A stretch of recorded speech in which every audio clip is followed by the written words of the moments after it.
When most people decide to lose fat, they start eating less, doing more cardio, and pushing themselves into a calorie deficit they can barely survive. And yes, eating less will make the scale drop. But what the scale doesn't tell you is what you lost. Because fat loss and weight loss are not the same. Weight loss can mean you lost water, muscle, bone density, or even metabolic strength, and very little actual fat. And the biggest mistake people make is losing muscle while dieting.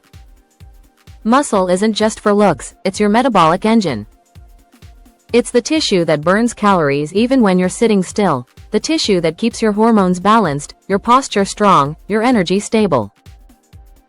Losing muscle is the fastest way to slow down your metabolism, hit a fat loss plateau, and feel weaker every week. So this video is about solving that problem. Because fat loss should make you look better, feel better, and perform better, not smaller, weaker, and tired. The first key to avoiding muscle loss is not dieting too aggressively. A massive calorie deficit might make you lose weight quickly, but most of that weight comes from muscle. Your body isn't designed to handle starvation. When calories drop too low, your system activates a survival mode. It reduces muscle mass because muscle requires energy to maintain.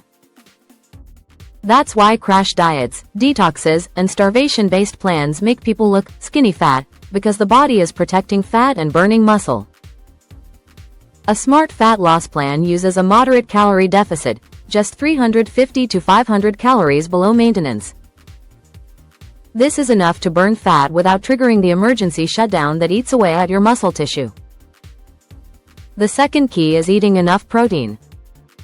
Lean muscle is maintained, repaired, and built by amino acids, the building blocks of protein.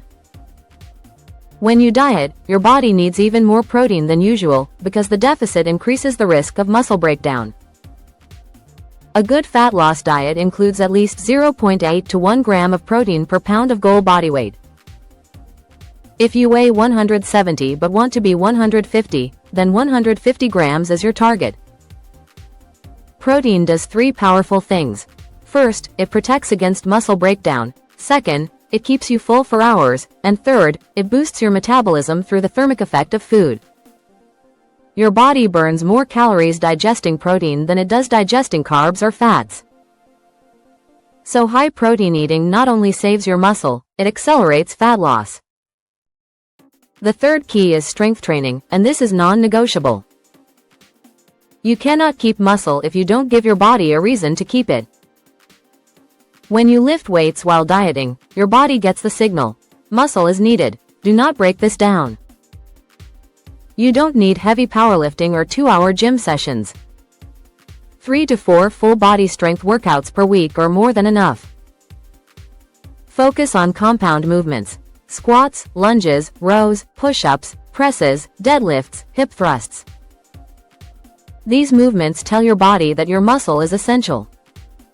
And remember, consistency beats intensity.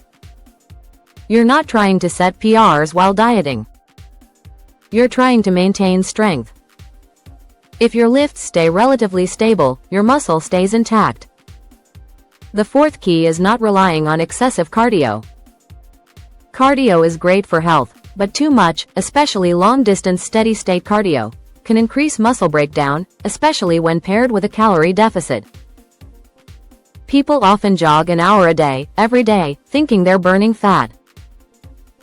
But what they're actually burning is muscle and energy. Cardio should be a tool, not the foundation.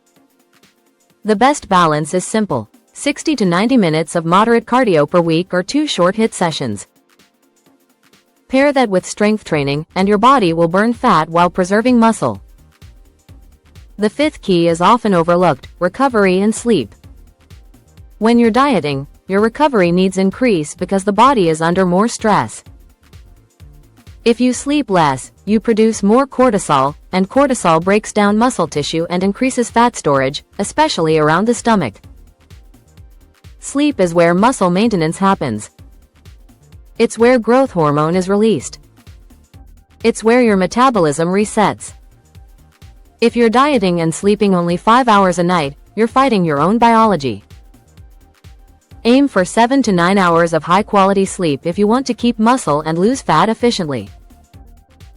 The sixth key is proper hydration and electrolytes.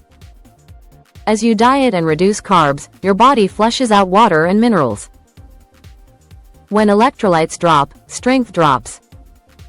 When strength drops, muscle breakdown increases. Drinking water isn't enough. You need sodium, potassium, and magnesium to maintain performance. A hydrated muscle is a strong muscle, and a strong muscle resists shrinkage. The seventh key is carb timing, not carb elimination. You don't need to remove carbs to lose fat. In fact, eating carbs around your workouts can protect muscle, improve performance, and keep your metabolism steady. Carbs are fuel. Use them strategically. Before workouts for energy, after workouts for recovery. And finally, the eighth key, measure your progress correctly. The scale will lie. It will confuse you. It will discourage you. Instead, track strength improvements, body measurements, progress photos, and how your clothes fit. These will show you whether you are keeping muscle while burning fat.